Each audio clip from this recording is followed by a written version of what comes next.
Hello and welcome once again. So we have already learned how we can run the test case in Chrome. Now we will learn how we can run the test case in Firefox. So let's begin the execution in Firefox.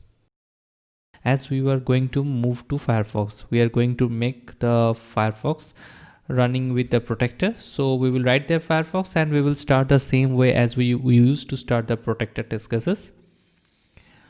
I am not showing how to start the Protractor test cases. I am doing that internally. Okay. So now you can see that the Protractor has launched the Firefox browser instead of Chrome browser.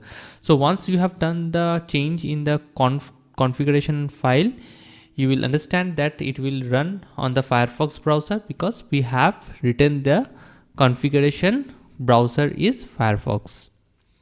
So the test case is running in Firefox and we will wait for the test case to complete. So both of the test cases has passed.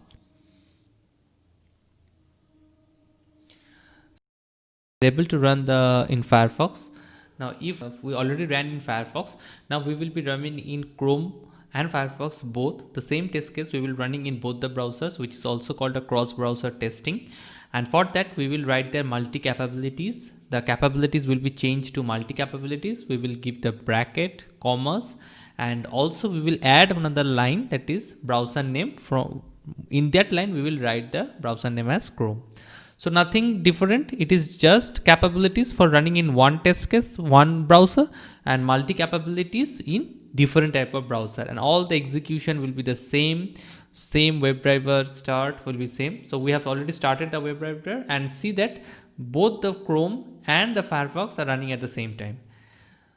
See, the Firefox is running also in the upfront. The Chrome is running in the background. Firefox is running the test execution. The same test is executing for both the browsers. This is what is the cross browser testing, and this is how we deal with the cross browser testing in Protractor.